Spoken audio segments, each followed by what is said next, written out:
할렐루야. 오늘 또 주님의 은혜가 우리 모두에게 함께하기를 소망합니다. 제가 한번 기도하겠습니다. 하나님, 이 시간 주의 말씀을 나눕니다. 이 자리에 함께하여 주시고 친히 주님의 음성을 들려 주시옵소서.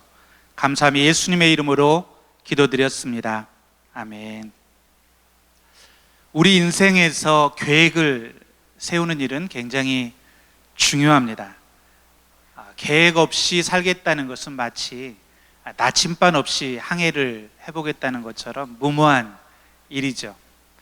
계획 없이 사는 사람이 성공할 수 없습니다. 그러나 한 가지 분명히 해야 할 점이 있습니다. 우리가 계획을 가지고 산다는 것이 내가 내 인생을 주도하며 살겠다라는 말이 되어서는 안 된다는 것입니다. 잠언 16장 9절, 우리가 잘 아는 말씀 같이 한번 읽어볼까요? 잠언 16장 9절 같이 읽겠습니다. 시작. 사람이 그 마음으로 자기 앞길을 계획한다 해도 그 걸음은 여호와께서 이끄신다. 사람이 마음으로 자기 앞길을 계획한다고 해도 그 걸음은 여호와께서 이끄신다. 그러니까 우리가 계획이 필요합니다. 우리가 우리 앞날에 대해서 계획을 해야 되는데 결국 그 걸음을 인도하시는 분은 하나님이시라는 거죠. 아멘이십니까? 아멘. 그리스도인으로서 그래서 우리가 우리 자신에게 계속 물어야 될 질문은 누가 내 인생의 진정한 주인인가 하는 것입니다. 지금 누가 내 인생을 주도하고 있는가 하는 것입니다. 우리는 대부분 다 나 중심의 삶에 익숙해져 있죠. 내가 계획해서 내가 노력하고 내가 세운 어떤 목표를 성취해 갈 때, 내가 어떤 내 꿈을 이루어 갈 때 우리는 그것을 성공적인 인생이라고 부릅니다. 그렇지만 모든 것을 내가 주도하는 삶에는 하나님의 자리가 없습니다. 자기가 강한 사람은 예수님을 믿고 나서도 하나님은 늘 손님처럼 뒷자리에 머물게 됩니다. 하나님은 단지 내 계획, 내 어떤 만족, 내 성공을 위한 도구, 우리가 이런 걸 기복신앙이라고 하지 않습니까? 그런 신앙에 머물러 있기 쉽습니다. 그렇지만 우리가 예수님을 믿는다는 것은 그 진정한 의미는 우리의 인생의 중심이 완전히 바뀐다는 의미입니다. 우리 인생의 주인이 바뀐다는 의미죠. 우리 갈라디아서 2장 20절, 우리가 잘 아는 말씀 같이 한번 읽어보겠습니다. 뜻을 생각하면서 같이 한번 읽어보겠습니다. 시작. 나는 그리스도와 함께 십자가에 못 박혔습니다. 그러므로 이제 더 이상 내가 사는 것이 아니라 내 안에 그리스도께서 사시는 것입니다. 지금 내가 육체 안에서 사는 것은 나를 사랑하셔서 나를 위해 자신의 몸을 내주신 하나님의 아들을 믿는 믿음으로 사는 것입니다. 아멘. 사도 바울의 고백처럼 우리가 그리스도를 믿는 순간 나는 그리스도와 함께 십자가에 못 박혀 죽은 것입니다. 나의 옛 자아는 못 박혀 죽었고 이제 내 안에 사는 것은 더 이상 내가 아니고 그리스도이신 것이죠. 입술로만의 어떤 고백이 아니라 문자로만의 어떤 이론적인 그런 말씀이 아니라 실질적으로 우리의 삶에 예수님이 살아계셔서 우리의 주인으로, 왕으로 우리를 통치하며 우리를 이끄시며 우리를 인도하시고 계시는가 하는 것입니다. 쉽지 않죠. 그렇지만 바로 이 하나님의 인도하심을 받는 삶, 예수님이 주도권을 가지고 있는 삶, 그것이 진정한 우리 그리스도인의 삶입니다. 이게 쉽지는 않습니다. 불쑥불쑥 우리 옛자, 우리의 정욕, 우리의 어떤 그 혈기가 튀어나옵니다. 그래서 그런지 바울도 고린도서 15장 31절에 나는 날마다 죽습니다 라고 고백하죠. 예수님도 날마다 자기를 부인하고 자기 십자가를 지고 나를 따라야 된다 말합니다. 이것도 훈련과 연습이 필요한 것을 알 수 있습니다. 사랑하는 여러분, 우리가 반드시 기억해야 될 것은 우리는 더 이상 나 중심의 삶을 사는 사람이 아니라 하나님 중심의 사는 삶을 사는 사람. 그러므로 우리가 계획을 가지고 살아야 되지만 그 계획은 언제든지 변할 수 있어야 되고 언제든지 내려놓을 수 있는 계획이어야 한다는 것입니다. 오늘 본문은 어떻게 보면 초대교회에서 가장 계획적이고 전략적인 그런 선교를 했던 사도 바울에 대한 이야기죠. 이 사도 바울이 어떻게 자기 계획을 내려놓고 성령의 인도하심을 받으며 사역했는가 하는 그런 말씀입니다. 저는 오늘 말씀을 통해서 성령님이 인도하시는, 주도하시는 그 인생, 사역의 모습이 어떠한지 배우는 시간이 되기를 간절히 축복합니다. 우리 6절, 7절 말씀 같이 한번 다시 읽어보겠습니다. 16장 6절, 7절 시작. 성령께서 아시아 지방에 말씀 전하는 것을 막으셨기 때문에 바울과 그 일행은 부르기아와 갈라디아 지방을 거쳐 무시아 지방 가까이 이르러 비두니아로 들어가려고 했습니다. 그러나 예수의 영이 허락하지 않으셨습니다. 아멘. 이제 바울의 2차 전도여행 이야기입니다. 바울이 1차 전도여행을 통해서 소아시아에서 많은 열매를 맺었습니다.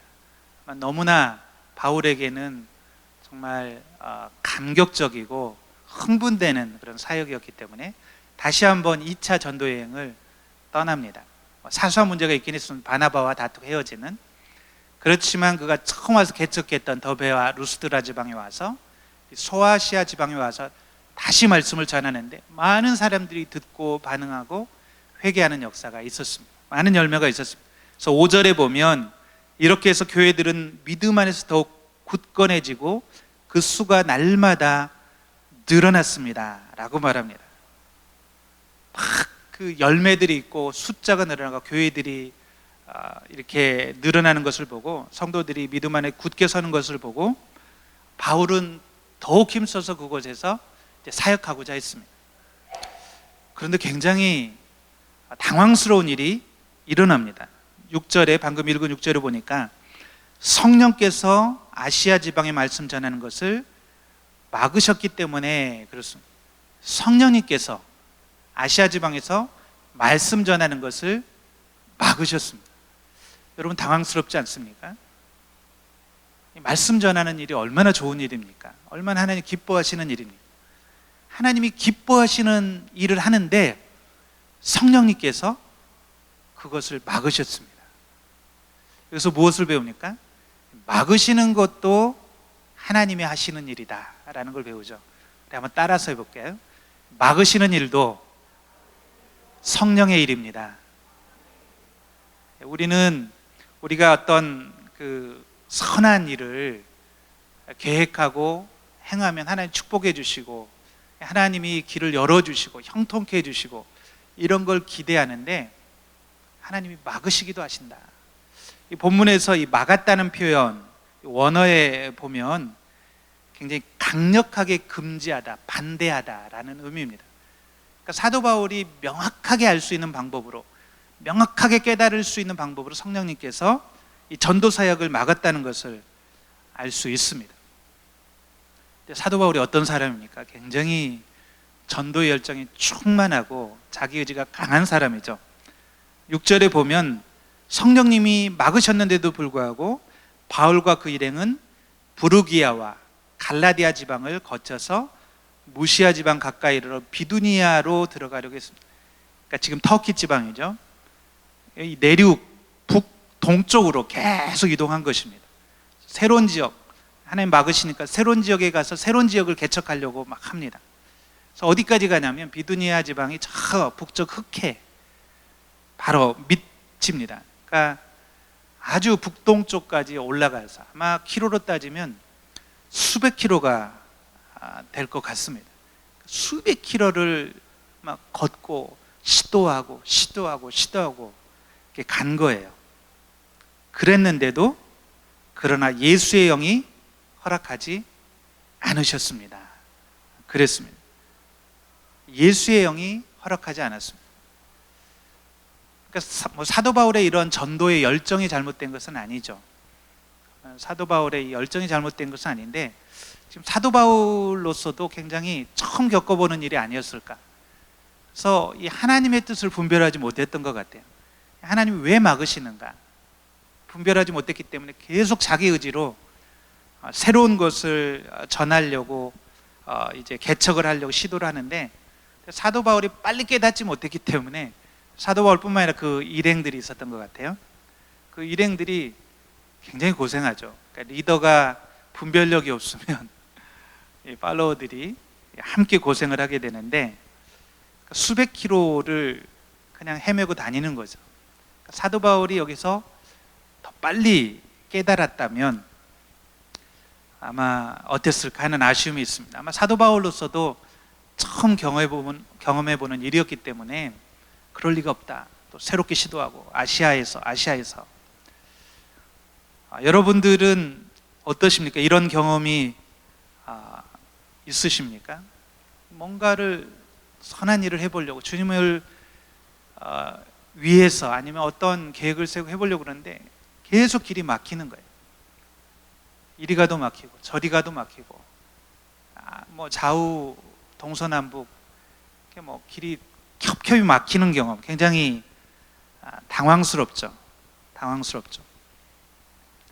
사도 바울이 왜 이렇게 아시아에 집착했을까? 여러 가지로 상상해 볼 수 있습니다. 아마 1차 전도 여행에서의 그 성공이 그 사도 바울로 하여금 이 아시아에서 다시 한번 그런 열매를 거두어 보고 싶은 그런 열망의 불을 지폈을 수도 있습니다. 아니면 사도 바울의 고향, 그가 나고 자란 곳이 다소 소아시아 지방이었기 때문에 그쪽 지방이 친숙하고 왠지 그쪽 문화나 음식이나 모든 게 자기는 익숙하고 정이 있고 그 사람들만 봐도 너무 사랑스럽고 뭐 그랬을 수도 있습니다. 어쨌든 그는 하나님의 뜻이 아시아에 있지 않음에도 불구하고 그것을 분별하지 못하고 계속 시도하다가 길이 계속 막히는 경험을 했습니다. 우리가 어떤 일을 할 때 이렇게 하나님의 뜻을 분별하지 못하면 이렇게 고생을 할 때가 있죠. 마치 제가 이제 어렸을 때 한번 생각을 해보니까, 여러분 그런 경험 있습니까? 막 비바람이나 눈보라가 막 몰아치는데 이렇게 거슬려서 걸어본 적 있습니까? 어렸을 때 기억나는, 잊혀지지 않는 기억이 있는데, 굉장히 어렸을 때인데 시장에 갔다가 오는데 눈보라가 몰아쳤어요. 굉장히 추웠던 기억이 있는데, 거기를 맞바람을 맞으면서 걸어가는데 막 춥고 힘들고, 그래서 막 얼굴을 이렇게 들 수도 없고 얼굴을 이렇게 하고 막 목도리로 이렇게 칭칭 감매고 아주 먼 길이었던 기억이 나는데, 집에까지 가는데 그렇게 힘들었던 기억이 있습니다. 우리가 하나님의 뜻을 거스려서 살 때 때로는 물론 이제 하나님의 일을 행하다가 우리가 고난도 있고 어려움도 있지만, 하나님의 뜻을 분별하지 못하면 하나님께서 이렇게 길을 막으실 때 그걸 거스려서 가는 것은 참 어렵습니다. 그러니까 우리가 영적인 분별력을 키우는 게 얼마나 중요한가, 하나님 말씀하실 때 그걸 분별하는 능력이 얼마나 중요한가 생각하게 됩니다. 어쨌든 바울과 그 일행들은 이제 그 북동쪽으로 가는 길이 막히니까 어쩔 수 없이 그쪽 비두니아 지방에서 다시 서쪽으로 내려옵니다. 그래서 무시아를 지나 드로아로까지 내려가게 됐다고 그럽니다. 8절에 보면, 그래서 그들은 무시아를 지나 드로아로 내려가게 됐습니다. 이 지역은 지금 터키 북서쪽, 그래서 아시아에서 이제 유럽을 금방이라도 건너갈 수 있는 그런 도시입니다. 항구 도시로. 근데 이 지역은 사실 바울이 원래 의도했던 지역은 아니죠. 어떻게 그냥 헤매고 방황하다 떠밀려서 온 지역입니다. 아마 바울로서 굉장히 답답하고 당황스럽고 자기 일행들 보기에도 좀 민망했을 것 같습니다. 좀 미안하기도 했을 것 같고요. 하나님을 위해서 좀 이 전도, 이 선한 일을 하려고 하는데 하나님이 길을 열어주시지 않는 것에 대해서 원망스러운 마음도 있었을 것 같습니다. 우리가 이런 상황에 처할 때 얼마나 답답하고 힘이 듭니까? 저도 이런 경우들이 종종 있죠. 앞뒤 좌우로 꽉 막힌 것 같고 이제 어디로 가야 될지도 모르겠고 너무나 낙심되고 막 밤에 잠이 안 오죠. 때로는 불면증에 이 불안에 심지어 뭐 공황장애 이런 정신적인 스트레스까지 어려움까지 닥치기도 합니다. 그렇지만 우리가 이런 때야말로 기억해야 될 게 있습니다. 바로 이런 순간 내가 하나님을 위해서 선한 일, 좋은 일을 해보려고 하는데 모든 길이 막혔을 이때가 바로 우리가 어쩌면 하나님을 경험할 수 있는 기회일 수 있습니다. 이때야말로 정말 우리의 계획, 우리의 생각, 우리의 방법을 내려놓고 하나님 앞에서 잠잠히 하나님 앞에 앉아서 하나님의 뜻이 무엇인지, 하나님이 원하시는 게 무엇인지, 하나님께 우리의 삶의 주도권을 내어드려야 될 때가 바로 이런 때입니다. 여러분, 하나님이 지금도 살아계시고 우리의 삶을 인도하신 하나님이신 것을 믿으십니까? 아멘. 이 하나님이 우리 가까이에서 일하고 계시고 우리의 삶 한가운데서 쉬지 않고 일하시는 하나님이심을 믿으십니까? 그렇다면 앞뒤 좌우 사방이 이렇게 꽉 막혔을 때 그 하나님 앞에 나아가서 우리의 계획, 생각을 다 내려놓고 하나님의 뜻을 보여달라고, 하나님의 계획을 보여달라고 기도해야 될 때라고 믿습니다. 우리가 왜 예전에 이영규 선교사님 내려놓음 책 한참 많이 읽었잖아요. 베스트셀러가 됐죠. 내려놓음. 그러니까 그때 어쩌면 하나님이 우리 손에 우리가 가득 들고 있는 것들을 내려놓으라고 말씀하시는 순간일 수 있습니다. 우리가 내려놔야, 손에 쥔 것을 내려놔야 하나님이 주시는 새로운 것을 받을 수 있습니다. 우리 안에 꽉 차 있는 내 계획, 내 생각들을 비워내야 바로 그때가 하나님이 주시는 새로운 비전, 새로운 생각들을 채울 수 있는 기회가 됩니다.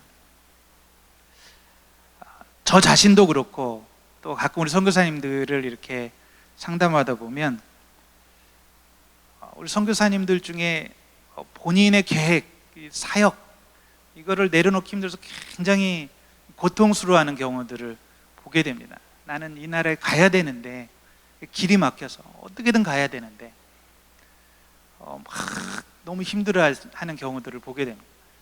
이럴 때는 옆에 조언들이 잘 안 들어오죠. 이럴 때 하나님이 나에게 새롭게 말씀하시는가? 우리가 질문해야 될 때라는 거죠. 저도 제 지난 사역의 여정들을 이렇게 돌아보면 여러 번 그런 경우들이 있었던 것 같아요. 제가 여기서도 간증한 적이 있지만 저는 처음 선교사로 헌신하고 해외 선교사로 나가는 거만을 꿈꾸면서 오랫동안 준비했습니다. 오랫동안 준비해서 이제 거의 신대원에 들어가고 이제 목회 훈련을 쌓고 이제 선교 훈련들도 받고 이제 얼마 안 남았다고 생각을 했었는데 갑자기 하나님이 이주민 사역을 보여주셨어요. 저한테는 너무 낯선 사역이었습니다. 이 공단, 한국의 공단 지역, 제가 한 번도 가본 적이 없는 그런 지역인데 하나님이 제 마음에 계속 부담을 주시고 성령님이 계속 저한테 그 이주민들에게 가라고 말씀하시는 거예요. 솔직히 그때 너무 싫었습니다. 내려놓기가 너무 싫었어요. 내가 아무런 후원자도 없이 아무런 대책도 없이 내가 기대하고 꿈꾸고 막 그랬던 그 땅, 저는 인도네시아만 바라보고 오랫동안 미리 대학생 때 선교여행도 다녀오고 그 땅을 위해서 기도하고 막 그랬는데 그걸 내려놓고 공단으로 내려간다. 그게 쉽지 않았습니다. 근데 하나님이 말씀해서 결국 내려놓고 안산으로 내려가서 사역했는데 지금까지 오래전 일이지만 한 25년, 24년 전 일이지만 그때 만났던 사람들, 그때 했던 사역 지금까지도 연결되고 제 지금까지의 모든 사역을 이렇게 결정하는 저에게 너무나 큰 축복의 시간이었습니다. 전혀 제가 계획하지 않았는데 하나님 그렇게 하셨어요. 2주 전에도 우리 인도네시아 목사 우리 그때 만나서 신학교에서 목사된 우리 랜디 목사, 같이 인도네시아에서 오신 그 목사님 가이드하고 통역해드리면서 그때 얘기를 하는데 너무 행복한 거예요. 그래서 20몇 년이 지났는데 이렇게 목회자가 돼서 가정을 이루고 자녀들 대학을 가고, 제가 이제 드디어 인도네시아로 갔습니다. 그래서 이제 자카르타에서 사역을 했는데 너무 신이 났어요. 그래서 저는 자카르타를 중심으로 사역하려고 그랬어요. 계획이 굉장히 많았어요. 그래서 가자마자 여러 가지 사역을 펼쳤죠. 기독교 서점도 만들고, 두란노 소원 같은 서점을 만들이라 센터도 오픈을 하고, 교회 예배 처소들도 개척을 하고, 고아원도 시작을 하고, 그랬는데 또 강권적인 방법으로 하나님이 거의 1년 만에 자카르타를 떠나게 하셨어요. 전혀 제 계획이 아닌데 너무너무 힘들었습니다. 밤에 잠이 오질 않더라고요. 정말 막 사람에 대한 원망, 서운함, 그 아쉬움, 그리고 이거를 다 놓아버리면 나는 이제 어떻게 되지? 수마트라 그 섬으로, 도시로, 낯선 도시로 가족을 데리고 가는데, 우리 자녀들이 이제 현지인 학교에 이렇게 듣는데 그것도 불안하고, 근데 또 돌아보면 하나님의 계획이었어요. 하나님이 그 사역을 통해서 저를 완전히 변화시켜 주셨습니다. 그러니까 무슬림 사역, 이슬람 사역에 눈을 뜨게 하셨고, 제가 얼마나 선교사로서 성장하는 기회가 되었는지 모릅니다. 그러니까 하나님의 계획과 우리의 계획이 다르다는 게 분명합니다. 사랑하는 여러분, 지금 우리의 계획을 내려놓는다고 우리 인생이 망하지 않습니다.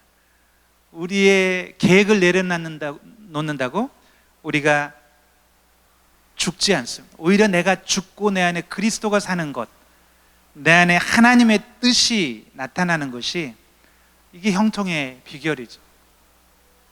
우리 예수님의 삶을 보면 예수님은 한 번도 자기를 주장하신 적이 없습니다. 끊임없이 하나님은 자기를 비워내시고 자기를 부인하시죠. 예수님이 계획이 없는 분이 아니시잖아요. 능력이 없는 분이 아니시잖아요. 그렇지만 예수님은 영적으로 민감하게 하나님의 뜻, 아버지의 뜻을 구했고, 새벽을 깨워서 또 밤이 맞도록 기도하면서 하나님의 뜻을 구했고, 그리고 많은 사실은 유혹들이 있었죠. 예수님이 성취할 수 있는 많은 것들이 있었는데 하나님의 뜻에 순종하기 위해서 그것을 다 포기하지 않습니다. 사람들 앞에서 높임 받을 수도 있었고, 영광을 받을 수도 있었고, 정말 사람들이 예수님을 심지어는 왕으로까지 높이겠다고 그랬는데 하나님의 뜻에 순종하기 위해서 그 모든 것들을 포기하시고 내려놓으십니다. 예수님은 그런 것들에 전혀 연연하지 않죠.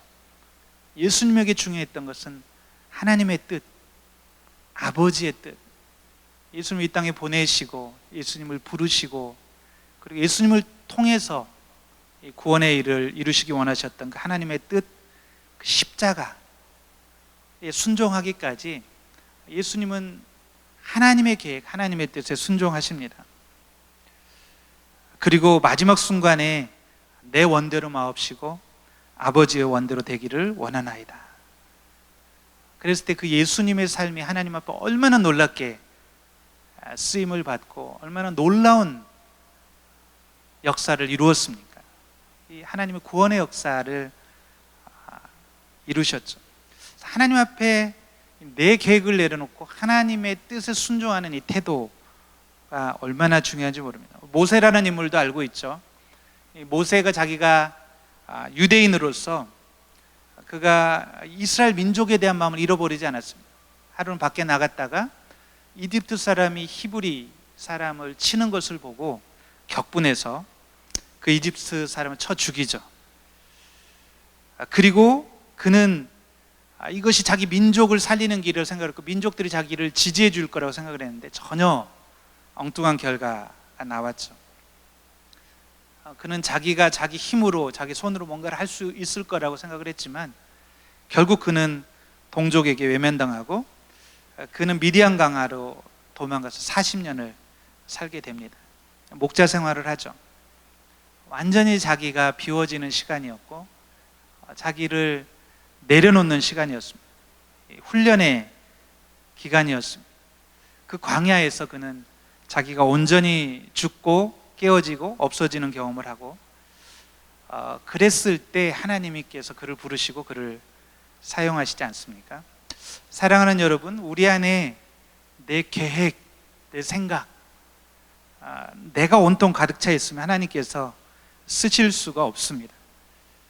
하나님께서 우리를 인도하시고 말씀하실 때 우리가 내가 살아있으면, 내가 죽지 않으면 순종하기 어렵습니다. 이상하게 우리가 이제 교회 생활을 오래 하면 사실은 점점 더 성숙해져서 내가 아니라 그리스도가 내 안에 살고 더 쉽게 순종하고 더 쉽게 비워내고 이럴 수 있으면 좋은데 거꾸로 되는 경우가 참 많은 것 같아요. 말씀을 준비하면서 저 자신을 봐도 이 교회 안에서 연륜이 쌓이고 경험이 쌓이고 어떤 위치와 역할이 주어지고 그러면 자기를 비워내기보다 자기를 주장하게 되죠. 내가 교회를 얼마나 오랫동안 다녔는데, 내가 이 교회에서 어떤 사람인데, 직분을 이야기하기 시작합니다. 그러면 사실 하나님이 쓰실 수 없다는 거예요. 내가 살아있습니다. 사도 바울은 보면 놀라운 게 시간이 지날수록 자기가 비워지는 삶을 살지 않습니까? 모든 사도 중에 나는 가장 작은 자다 라고 고백하고, 마지막 디모데서를 쓸 때는 나는 죄인 중에 괴수다. 저는 저와 여러분 안에 정말 신앙의 연륜이 쌓이면 쌓일수록 내가 비워지고 내가 포기되어지고 나를 내려놓고 주님으로 채워지는 예수 그리스도가 사는 우리가 되기를 간절히 축복합니다. 또 한 가지, 우리가 주님이 우리를 막으시고 성령님이 우리를 막으시고 우리를 막다른 곳에 이렇게 몰아넣을 때 기억해야 될 것은, 어쩌면 우리가 하려고 했던 그 많은 일들, 우리가 계획했던, 이루려고 했던 그 많은 일들은 사실은 우리 몫이 아니라는 것을 인정할 수 있어야 됩니다. 여러분, 바울이 비두니아로 가서 복음 전하려고 했던 게 나쁜 일이 아니지 않습니까? 누군가는 가서 복음을 전해야 되는 일이었습니다. 그리고 나중에 보면 베드로가 비두니아에 있는 성도들에게 편지를 쓰는 것을 알 수가 있습니다. 그걸 보면 누군가가 가서 복음을 전했어요. 결국은 베드로였을 수도 있고 다른 사람이었을 수도 있고, 거기는 결국 교회가 개척됐습니다. 근데 왜 성령님은 바울이 하겠다고 했을 때는 막으셨을까? 바로 그 비두니아에 가서 교회를 개척하고 복음을 전하는 일은 바울의 몫이 아니었기 때문에 그렇습니다. 옆에 분들에게 이렇게 한번 말해볼까요? 그 일은 당신의 일이 아닙니다. 그 일은 당신의 일이 아닙니다. 예. 사실 우리가 하나님 앞에 순종할 때 사실은 너무 하고 싶은 일이 많아서 정작 하나님이 하기 원하는 일을 못할 수도 있습니다. 제가 이제 오늘 이렇게 선교 본부장으로 있으면 요즘 제 큰 고민은 그겁니다. 하고 싶은 일이 너무 많고 할 수 있는 일들이 너무 많은 거예요. 저희 온누리교회 안에 선교사님들도 많고, 또 온누리교회가 좋은 레피테이션을 얻고 또 많은 일들을 하다 보니까 여기저기서 너무 많은 제안들이 들어옵니다. 그리고 막 세계를 다니다 보면 정말 막 가슴이 뜨거워져요. 조금만 가서 하면 막 될 것 같아요. 와, 여기 우리 선교사님들 와서 이 사역하면 이 영혼들, 이 교회가 세워질 수 있겠다. 회개시키고 예수 믿는 사람들이 일어나겠다. 막 이런 현장들이 보이는 거예요. 근데 문제는 우리의 자원, 우리의 능력은 제한되어 있지 않습니까? 우리가 다 할 수 없지 않습니까? 그러니까 이제 이 많은 일들 중에서 정말로 우리 온누리교회에게 주신, 우리 선교사님들에게 주신, 우리에게 주신 일이 무엇일까? 이것을 분별하고 선택하고 그 일에 집중하고 정말 우리 온누리 교회에게 주신 하나님의 소명이 무엇인지 이거를 분별하는 일이 참 어렵게 느껴집니다. 물론 이제 우선적으로 하나님이 담임 목사님을 통해서 그런 방향, 소명을 주시겠죠. 우리 담임 목사님 언젠가 이주민과 난민 사역이야말로 우리 온누리교회 이 시대에 하나님 주시는 소명입니다 말했을 때 저도 눈이 번쩍 뜨이고 지금 우리가 집중해야 되는 사역이 이주민 난민 사역이구나.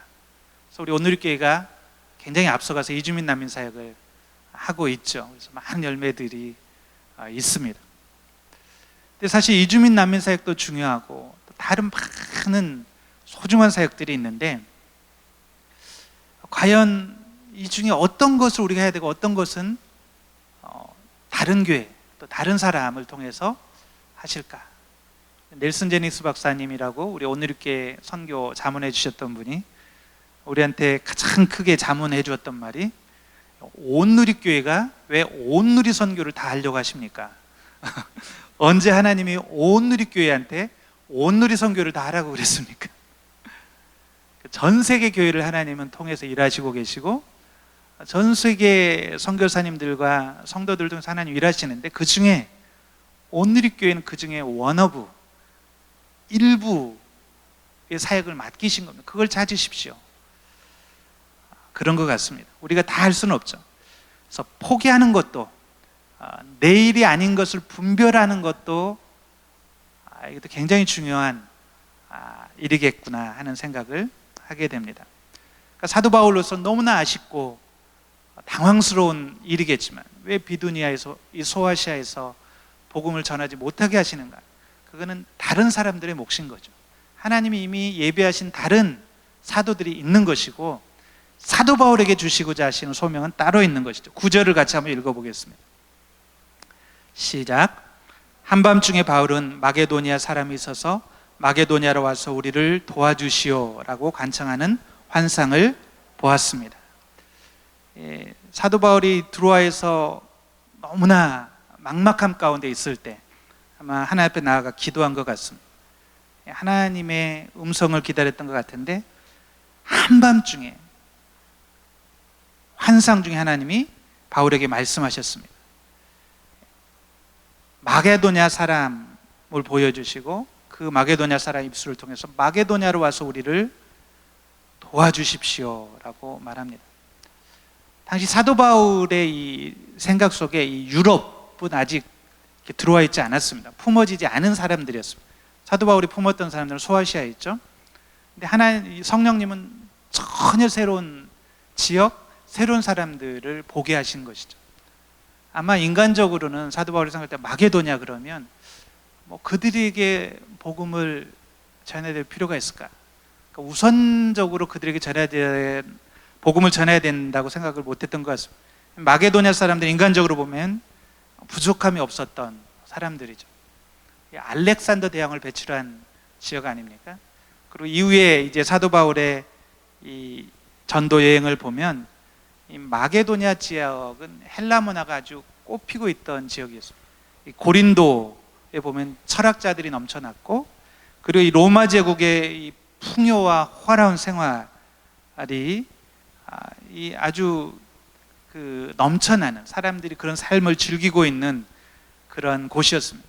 아테네 가보면 그 당시에 철학의 중심이었고 당대 지성인들이 모여있는 곳이었고 선진 문물, 자기들이 세계의 중심이라고 생각하던 그러한 지역이었습니다. 좀 하나님의 시각으로 보실 때는 영적인 눈으로 봤을 때는 그들이 외적으로는 부유해 보이고 외적으로는 부족함이 없어 보인다 할지라도 영적으로는 마게도니아로 건너와서 우리를 도와주십시오 간청하는, 영적으로는 굶주려 있고 목말라 있고 누군가 찾아가서 복음을 전해주지 않으면 죽어갈 수밖에 없는 그런 영혼들이 가득한 그런 지역이었습니다. 영적인 눈으로 보면 미신과 악령에 붙들려 있고 우상숭배에 찌들어 있는 그런 지역이었죠. 그러니까 하나님께서 사도 바울에게 그 눈을 열어주신 것입니다. 바울과 그 일행들에게 그 눈을 열어주셨습니다. 사도 바울이 이 환상을 본 후에 즉시 그는 그 일행들에게 알립니다. 그리고 그 일행들은 이것을 하나님의 뜻으로 받아들이죠. 우리 10절 말씀 같이 한번 읽어보겠습니다. 시작. 바울이 이 환상을 본 후에 우리는 그들에게 복음을 전파하라고 하나님께서 부르셨다고 확신하고 즉시 마게도니아로 떠날 준비를 했습니다. 아멘. 여기 보면 바울이 이 환상을 본 후에 우리는 그들에게 복음을 전파하라고, 우리는 이렇게 나오죠. 누가를 포함한 무리들이었던 것 같습니다. 그러니까 이 바울이 본 환상을 나누었고 그들이 공통적으로 이것은 하나님의 음성이다, 하나님의 뜻이다 라고 인정했고, 그들은 이것을 듣자마자 즉시 마게도니아로 떠날 준비를 했다고 말합니다. 즉시 떠났다는 게 중요하죠. 즉시 떠났다는 말은 뭐가 포함이 됩니까? 사실은 사심 없이 떠났다는 것이다. 계산하지 않고 떠났다는 것이다. 거기에 모여가지고 회의하면서 우리가 마게도니아로 건너가야 되는데 돈이 비용이 얼마나 드는가, 우리가 거기에 과연 가서 사역을 할 수 있는가, 아는 사람이 있는가, 이런 거 계산하지 않았다는 것입니다. 과연 우리에게 유익이 있는가. 제가 이제 사역을 하다가 굉장히 힘들 때는 뭐 이렇게 같이 순수한 마음으로 하는데 어떤 분 그런 말씀하시는 분이 계세요. 그 일을 하면 우리한테 뭐가 주어지는데요? 같이 주님의 일을 하는데 그 일을 하면 우리는 뭐를 얻게 되는데요? 이런 얘기 들으면 이렇게 좀 깜짝 놀라고 마음이 힘들 때가 있습니다. 하나님이 말씀하실 때 우리는 사심 없이 즉시 순종할 수 있는가? 하나님은 사심이나 욕심 없이 즉각적으로 순종할 수 있는 사람들을 사용하신다고 믿습니다. 이 바울과 그 일행의 즉각적인 순종을 통해서 얼마나 놀라운 일들이 그 땅 가운데 이루어졌습니다. 물론 바울은 이후에 벌어질 일들을 다 알지 못했을 거예요.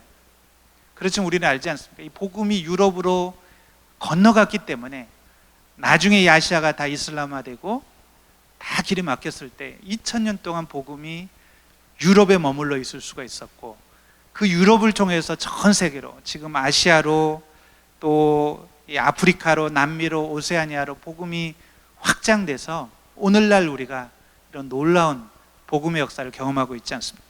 그러니까 하나님의 계획 속에는 이 모든 것들이 다 들어있었는데 우리는 이거를 계산하고 따지고 이럴 경우가 있다는 거죠. 그렇지만 하나님은 즉각적으로 순종하는 사람들, 성령의 인도하심 앞에 이게 하나님의 뜻이라고 확신이 되고 분별이 되면 즉각적으로 순종할 때 놀라운 일을 행하십니다. 마지막 우리 선교사님 얘기를 좀 나누고 마치려고 하는데요. 우리가 오랫동안 같이 기도하고 이제 참 사랑하는 조문숙 선교사님, 제가 지난주에 신방을 갔습니다. 신방을 다녀왔는데 일단 너무나 감사했던 것은 이제 뇌출혈로 탄자니아에서 쓰러지시고 수술을 하시고 아직 이 머리를 이렇게 연 상태에서 에어앰뷸런스를 한국으로 급하게 우리가 후송을 했죠. 한국으로 와서 이제 치료를 받고 또 지금 재활 치료를 받고 있는데, 우리 성도님들 기도해 주시고 또 교회 당회에서 아낌없이 비용을 또 후원해 주시고 그래서 이제 왔습니다. 근데 너무나 많이 회복이 되셔서 이렇게 약간 기억이 없는 부분이 있지만 이야기를 나누는 수 있고 기억을 다 하시고 제가 얼마나 감사했는지 모릅니다. 평소에도 좋아했지만 조문숙 선교사님 통해서 이루신 일들이 너무 감사해요.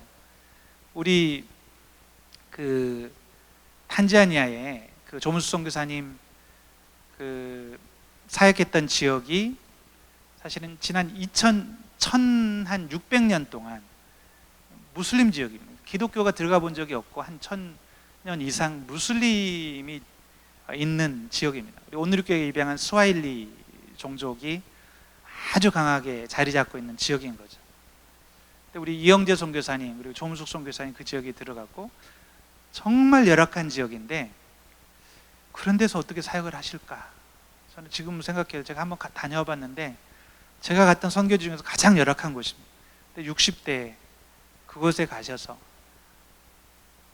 정말 아무런 계산 없이 정말 선교지를 가기 원했는데 자녀들을 다 키우고 이제 때가 돼서 가셨는데 놀라운 일들이 일어났죠. 우리 조문수 목사님 통해서 이 청년들을 훈련해서, 그 무슬림 청년들을 훈련해서 제자로 키우고 그들을 전도자로 보내서 10여 군데 교회가 개척이 됐습니다. 놀랍지 않습니까? 교회마다 지금 100명 막 이렇게 모이는 거예요. 무슬림 지역에서 있을 수 없는 일인데 한 사람, 조문수 선교사님, 그것도 60대 할머니가, 본인 이제 거기서 할머니 이렇게 부르거든요. 엄마라고도 부르지만 가셔서 순종했을 때 뭐 한 5년 만에 그런 놀라운 일들이 일어났습니다. 근데 실제로 그 운막 같은 그 아프리카 신방 가서 그 할머니들, 그 아빠는 떠나버린 할머니가 키우고 있는 애들, 뭐 이런 가정들, 엄마하고만 사는 아이들 신방하고 만나고 청년들을 가슴에 끌어안고 말씀으로 양육하고, 그랬을 때 성령의 역사가 일어난 거예요. 그 청년들이 변화돼서 복음을 전하기 시작하고 그 지역이 변화된, 1600년 이상 이슬람에게 묶여있던 그 지역에서 저는 한 사람의 순전한 헌신, 하나님의 인도하심을 즉각적으로 계산하지 않고 순전하게 헌신했을 때 하나님 어떻게 일하실 수 있는가를 보고, 미리 말씀드려서 좀 그렇지만 제가 조문숙 선교사님 사실은 이 이야기를 좀 우리 성도님들 소개하고 싶어서 작년부터 계속 선교사님한테 선교사님 촬영하고 싶다고, 그래서 성경음 작정 때 보여주고 한사코 작년에 말리셨어요. 안 된다고, 뭐 여기 와서 할 거 없다고, 안 된다고 너무 그래서 못했는데 올해는 이제 아프신 거 보고 제가 너무 놀래가지고 그냥 허락을 안 받고 제가 지금 찍고 있습니다. 그래서 이게 우리 성도님들한테 잘 전달이 됐으면 좋겠는데 조문수 목사님 계속 그러시는 거예요. 저는 하나님이 너무나 다 채워주셔서 너무나 감사해서 기도도 못하겠어요. 누워 계시면 병원에 재활치료 받으시면 나는 기도도 못해요. 기도도 못하겠어요. 하나님은 얼마나 은혜를 주시는, 기도도 못하겠어요. 눈물을 흘리시는데 제가 큰 감동을 받고 왔습니다. 우리 선교사님 보면서 한 사람의 순종을 통해서 하나님 얼마나 놀랍게 일하시는지 보고 왔습니다. 사랑하는 여러분, 저는 저와 여러분이 하나님 말씀하실 때, 성령님이 말씀하실 때 즉각적으로 순종할 수 있는 우리 선교사님들, 우리 오늘의 교회가 될 수 있기를 간절히 축원합니다. 기도하겠습니다.